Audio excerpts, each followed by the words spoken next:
평화랩입니다. 윤여원, 요아킴 형제입니다. 그동안에 여러분하고 주일 짧은 묵상 나눔을 통해서 몇 차례 영상을 통해 만났었는데요.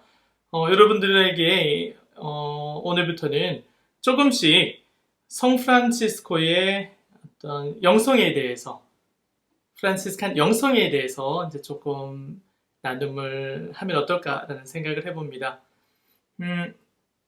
여러분들이 저를 잘 알고 계시나요? 물론 저를 잘 아시는 분들도 계시고, 그냥 유튜브 영상을 통해서 저를 만나신 분들은 제가 만들어 놓은 영상 안에서 만들어 놓은 이미지만 보고 계시기 때문에 제가 어떤 사람인지를 아마 모르실 거예요. 그래서 저라는 사람을 잘 알고 이해하고, 왜 이 사람이 이렇게 행동을 하고 이런 생각을 가지고 있을까? 왜 이 상황에서는 이런 반응을 하고 있지? 라는 것들을 더 면밀하게 알아보기 위해서는 제 윤여원이라는 저에 대한 어떤 삶의 백그라운드를 좀 살펴보면 좋지 않나 생각을 해봅니다. 저 사람이 어떤 환경에서 자라왔기 때문에 이런 가치관과 이러한 생각을 가지고 지금의 삶을 살아가고 있구나.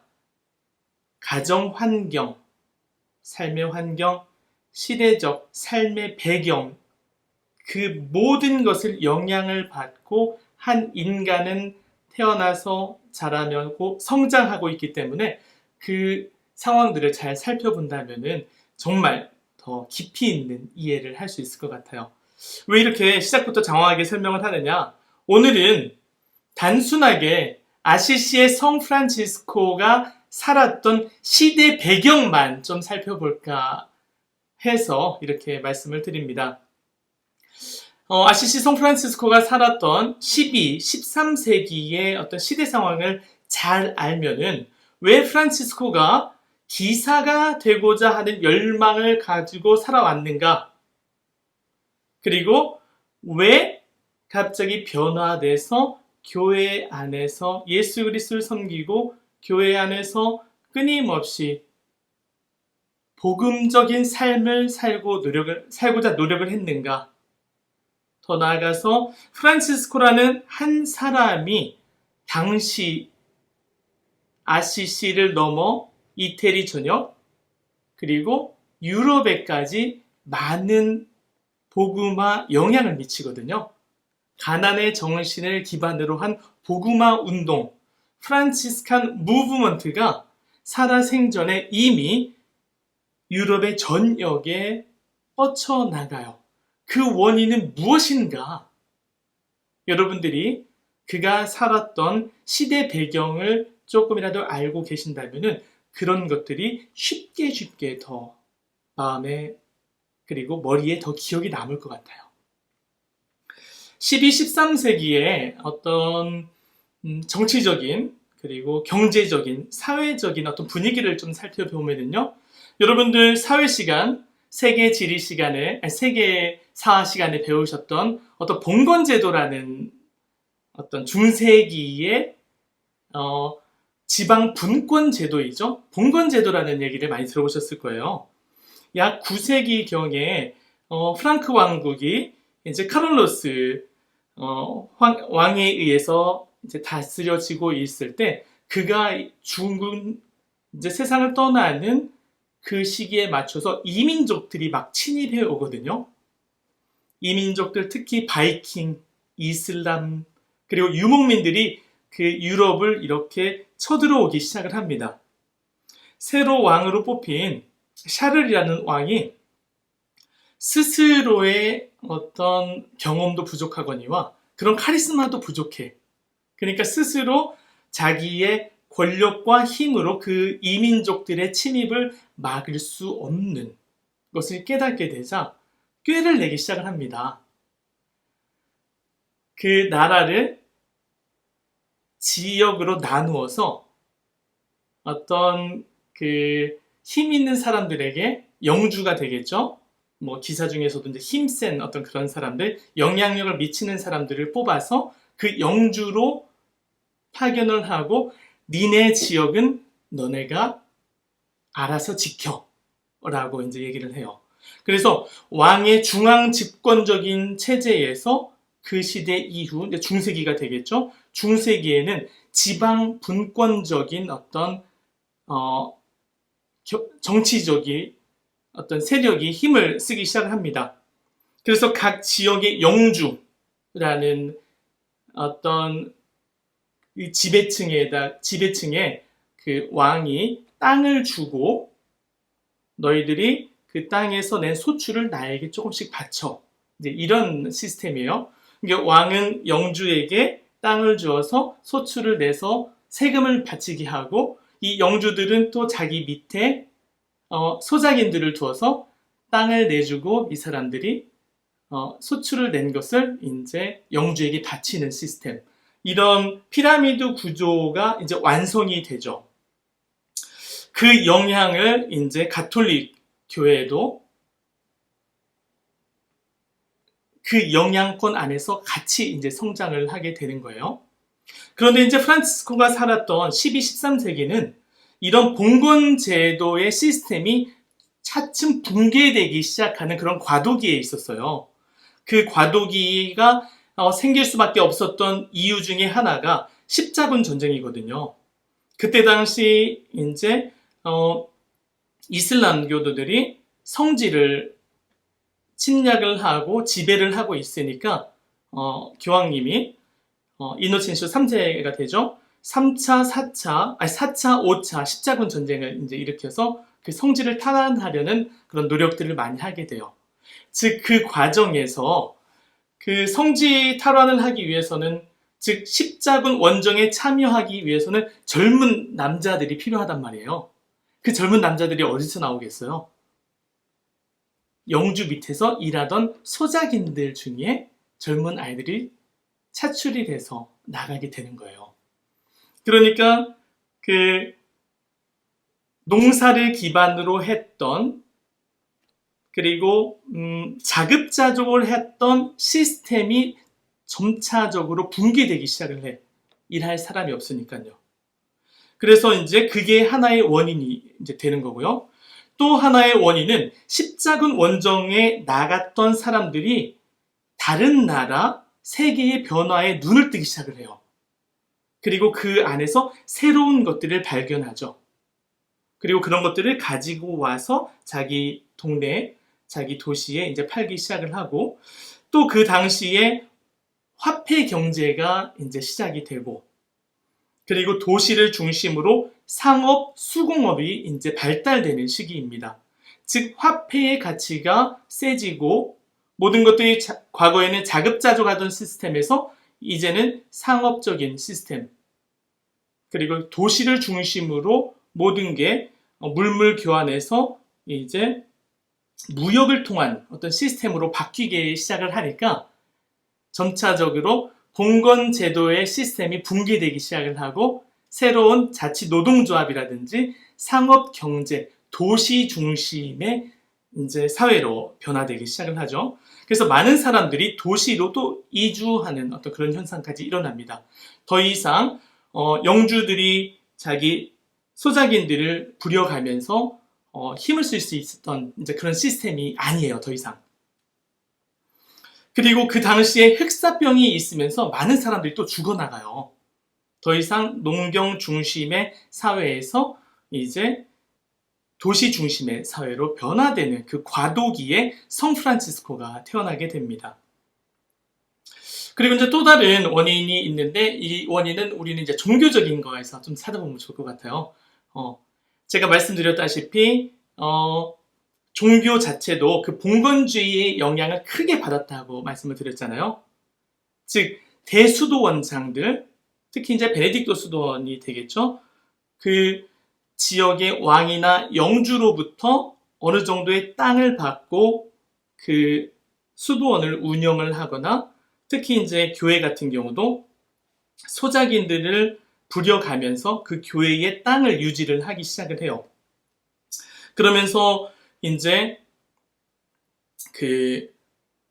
아무래도 교황, 주교, 신부, 평신도라는 피라미드, 똑같은 지금도 그런 구조 안에 있지만 그때 당시에는 그 구조가 너무나 강했고, 그리고 이제 지역의 주교나 사제들, 수도 원장들이 일반 사람들을 되게 많이 이렇게 부렸죠. 노동 계층으로 그냥 부리기 시작을 한 거예요. 즉 자기네들도 봉건 제도의 시스템 안에서 혜택을 끊임없이 누리면서 교회의 그 영적인 가치인 복음적 가치에서 세속적 가치로 계속해서 변화가 시작되는 거예요. 더 이상 사제들, 수도자들은 가난하고 어렵고 힘든 이들을 위해서 자기 모든 것을 봉헌하고 봉사하고 사랑과 희생으로 그들을 대하는 것이 아니라 그냥 위에서 아래로 부리기 시작을 하는 거죠. 즉 복음적인 가치를 잘 살지 못했던 중세기 교회, 암흑의 시대가, 영적인 암흑의 시대가 시작이 되는 거예요. 그리고 더 나아가서 수도원장이라든지 이 주교, 사제들 또한 자기네 교회에 땅이 있어야 됐기 때문에 그 지역의 영주에게 사실은 조금 예속된 상태로 있었던 지역들도 많아요. 그러니까 지역의 주교를 선발할 때, 선출할 때조차도 그 지역의 영주들이 입김을 많이 작용을 해. 자기 아는 누구 귀족의 아들을 주교로 이렇게 선발하는데 막 입김을 작용한다든지, 그런 교계 제도 자체도 무너져가는 어떤 그런 시기가 또 그 중세기에 있었던 시기예요. 그러니까 한마디로 교회의 암흑기, 그리고 가장 물질적인 세속적인 가치에 눈이 멀어 있던 상태, 사제나 수도자들이 먹고 즐기기에, 내 것을, 물건을 채우기에 바빴던 타락됐던 시기가 바로 중세기, 어떤 12세기 이 시기였던 거죠. 그러니까 어떤 것들이 생기냐면은 이제 평신도들 중심으로 성직자 수도자들로부터 탄압을 받고 복음적 가치에 살지 않는 성직자들에 대해서 환멸을 느끼고 역겨움을 느꼈던 열심한 평신도들 사이에서 이제 하나의 개혁운동, 쇄신운동들, 특히 복음의 원정신으로 돌아가려는 움직임들이 계속해서 일어나기 시작을 합니다. 그런데 그런 움직임이 좋은 가치, 교회의 쇄신을 위해서 교회 안에서 움직였으면 좋았을 텐데, 그 당시 있었던 대표적인 두 가지 이단 운동, 나중에 이제 이단으로 취급을 받는 이제 운동들이 있었어요. 여러분들이 많이 들어보셨을 발도파라는 그룹과 까따리파, 알비파라고도 하는 까따리파, 어떤 그런 영적인 움직임들이 있었는데요. 이제 나중에는 이단으로 규정을 하게 되죠. 왜 그러냐면은 이 발도라는 사람은 프랑스 리옹이라는 곳에서 이제 부유한 상인으로 이제 자랐어요. 말씀드렸다시피 봉건 제도가 붕괴되는 과정 안에서 상인들은 많은 돈을 얻고 부와 명예를 쌓던 시기예요. 프란시스코의 아버지처럼. 그래서 발도도 그런 사람 중에 한 명이었어요. 리옹에서 알아주는 상인. 그런데 그가 복음을 읽던 중에 그 예수 그리스도를 따르기 위해서는 내 가진 것을 모두 버리고 그리스도를 따라야 된다는 그 말씀에 영감을 받아서 그가 그동안에 모으고 축적했던 돈들을 다 가난한 이들에게 나누어 주기 시작을 하면서 극단적인 가난, 겸손, 복음의 원정신으로 돌아가려는 그런 움직임을, 그런 삶을 선택을 하기 시작을 합니다. 그리고 그는 그런 청빈의 삶을 살고자 노력을 해요. 그래서 1179년에 알렉산드르 3세 교황으로부터 그 청빈의 삶을 살아갈 수 있는 특전을 얻어요. 근데 교황님께서 말씀하시죠. 단 너는 설교를 할 수 없어. 너의 그룹은 그 지역 주교가 허락을 해주지 않는 이상 설교를 할 수 없어. 설교권은 없되 여러분들이 청빈 생활을 할 수 있도록 도움을 주겠다. 그런데 그 발도라는 사람과 그 일행들은 그 말을 무시를 하고 그 지방을 돌아다니면서 지방 언어로서 설교를 하기 시작을 해요.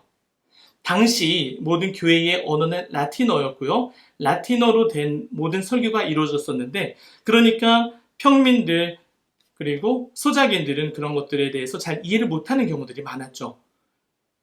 그러니까 성직자 수도자들이 어떤 영적인 가치 그리고 높은 교육 수준으로 인해서 사람들을 너무 얕보고 막대했던 경향도 있어요.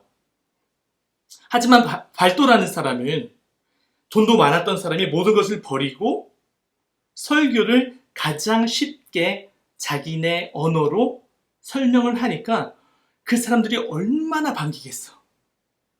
저 사람이야말로 새로운 메시아야. 새로운 예언자야. 그러니까 그 사람들이 막 모여들기 시작해요. 발도 밑으로. 그래서 그 사람이 이제 했던 것은 계속해서 끊임없이 가난을 기반으로 한 복음 운동이었는데, 교황님의 그 말씀을 어겼죠. 설교를 끊임없이 한다라는 거예요. 그리고 성직자들을 비난하기 시작을 해요. 개혁의 취지는 좋은데 그 개혁을 교회의 순명 안에서 한 것이 아니라 교회에 반대하면서 개혁을, 회개운동을 했다라는 거죠. 즉, 당신네들이 성직을 받았는지는 몰라도 당신이 행동하는 걸 보면은 너무 타락됐어. 그래서 당신의 설교는 설교가 아닙니다.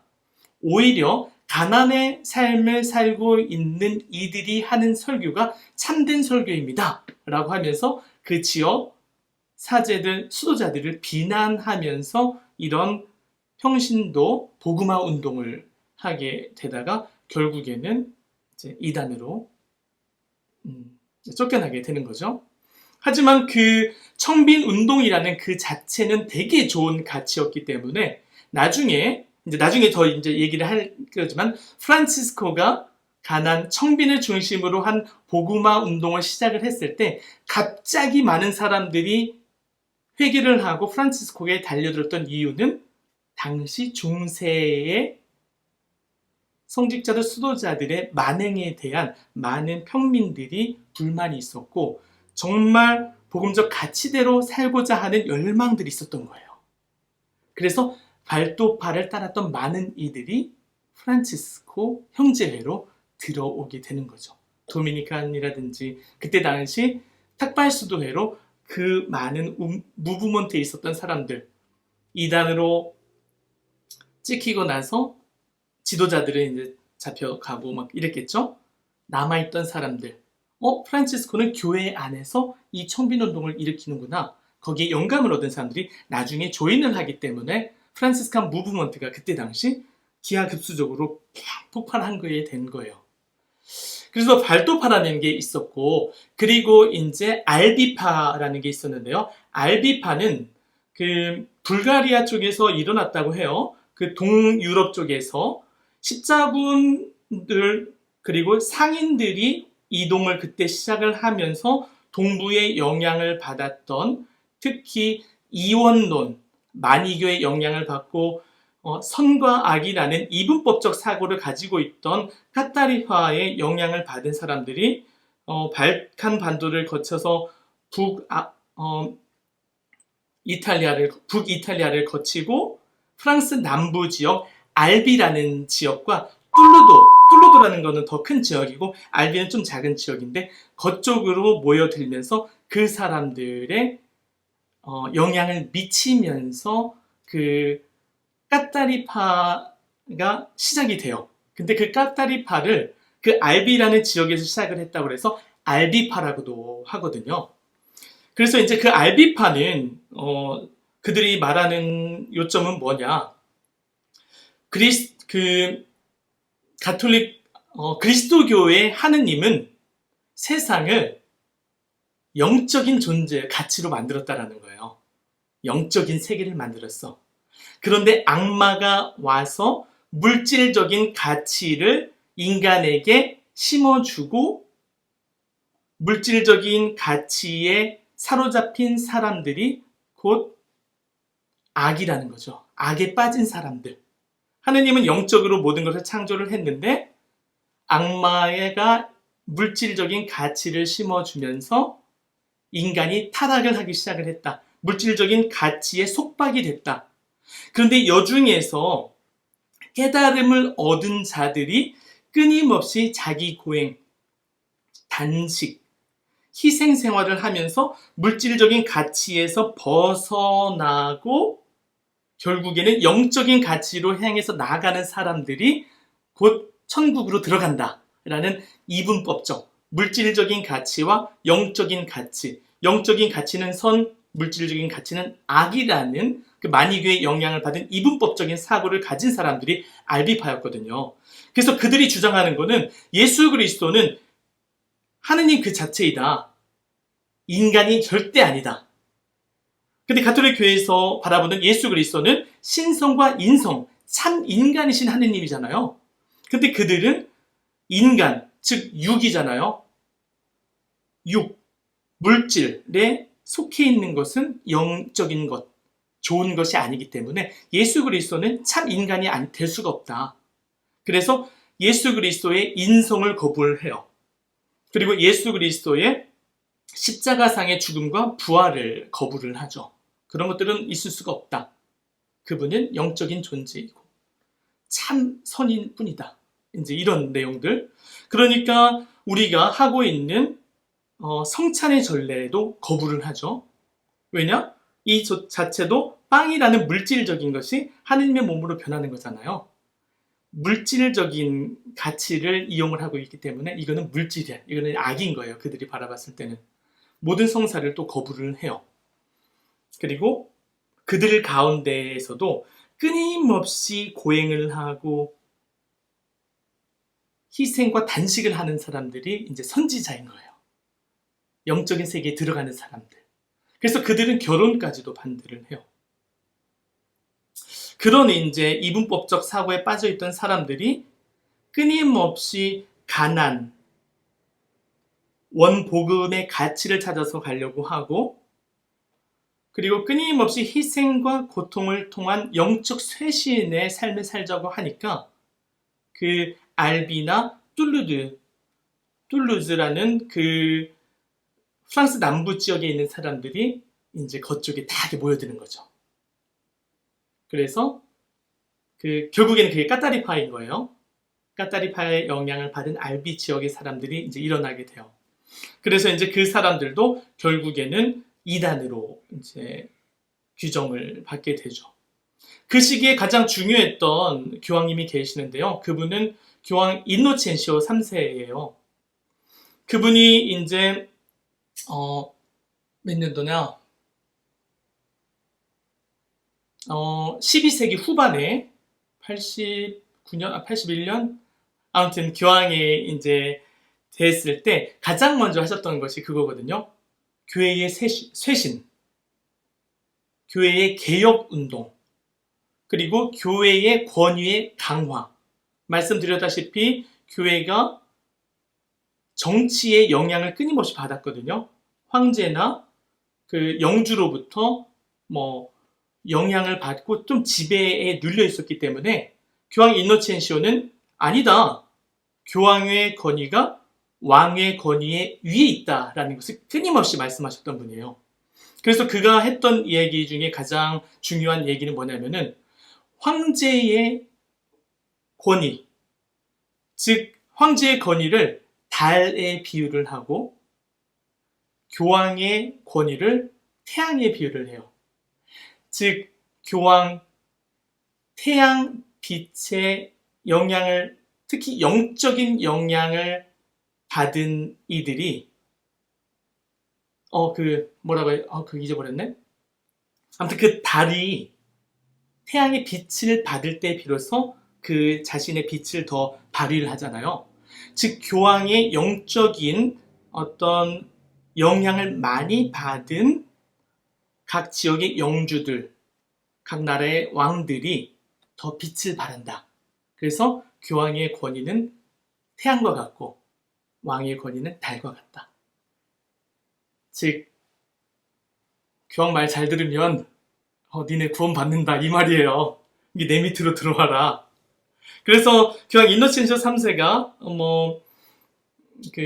독일 제국의 왕을 이렇게 즉위하는데도 영향을 많이 미쳤고, 다른 나라 스페인의 왕이라든지 다른 나라의 왕이 어떤 남용했던 것들에 대해서도 많이 간섭을 많이 하게 돼요. 그리고 자신의 어떤 권위, 특히 자신의 권위를 그리스도의 대리인이다라고 스스로를 칭하면서 교황의 권위를 이게 왕의 권위 위에 두려고 많이 이렇게 노력을 했던. 그래서 결국에는 가톨릭의 역사 안에서 교황권이 교회의 힘이 가장 셌던 그 시기가 이노첸시오 3세가 즉위에 있었던 그 시기다라고 이제 말을 하는데요. 어떻게 보면 황금기죠. 어떤 그런 정치적인 황금기도 있었지만 이노첸시오 교황은 그 전에 교회가 많이 쇠퇴되고 있었던 것을 봐왔기 때문에 끊임없이 교회의 개혁을 많이 하기 위해서 노력을 해요. 그 중에 이제 특히 이제 이단들, 교회가 부패됐기 때문에 이단 움직임들이 많이 있다라는 걸 알았기 때문에 발도파라든지 까타리파에 대한 단죄를 이제 하게 되고요. 그리고 더 나아가서 이제 성프란치스코 교회 안에서 가난의 복음의 가치를 둔 영적 쇄신 운동, 그리고 청빈 운동에 많은 힘을 실어주시죠. 구두로 수도에 회칙을 구두로 인중까지 해주신 분이 교황 이노첸시오 3세시잖아요. 그만큼 잠시만요.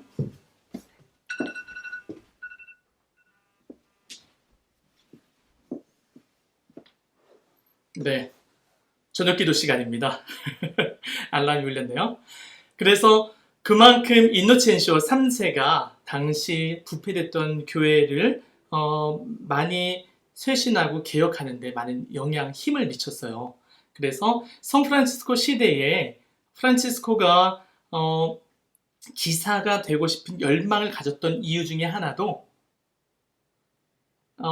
평민으로서 십자군 군대에 다녀와서 영광스럽게 돌아와서 기사의 직위를 얻으면은 신분 상승을 할 수 있는 그런 시대였기 때문에 신분을 뛰어넘을 수 있었죠. 그리고 돈, 아버지가 이제 유명한 상인이었잖아요. 돈이 있으면은 또 그러한 지위를 올릴 수 있는 그런 시대, 즉 과도기에 있었던 시대에 프란치스코가 태어났다. 그리고 이제 프란치스코가 아까 말씀드린 대로 청빈 생활 중심으로 복음적인 삶을 살아갈 때 많은 사람들이 갑자기 기하급수적으로 늘어났던 이유는 그 당시 프란치스코 이전에 이미 교회의 부패에 마음이 상처를 받은 많은 사람들이 복음의 원정신, 예수 그리스도가 살았던 그 모습으로 돌아가자라는 그런 원의들이 있었고, 그런 마음의 갈증들을 프란치스코가 해결해 줬기 때문에 그 시대에 프란치스코 수도회 무브먼트로 인해 교회가 천천히 개혁을 하게 되는 거죠. 그래서 다음 시간에는 프란치스코의 생애 그리고 회개 과정에 대해서 좀 천천히 살펴볼까 해요. 급하게 갈 게 없을 것 같아요. 제가 여러분들에게 1시간 이렇게 짧게 강의하고 가는 게 아니기 때문에 이렇게 구구절절하게 좀 많은 배경 지식을 설명을 해드리게 될 것 같아요. 여러분들 제가 보니까 아마도 2배속으로 틀어놓고 보시는 것 같아요. 안타깝게도 여기에 최고가 2배속밖에 안 돼. 2배속 틀어놓고 그냥 보시고 중요한 부분이 있다라고 하면 조금 천천히 해서 한번 살펴보시고, 그러면서 저를 그냥 조금씩 따라오신다면은 아마 성프란치스코의 생애, 삶, 그리고 영성을 이해하는데 조금 도움이 되지 않을까 생각해 봅니다.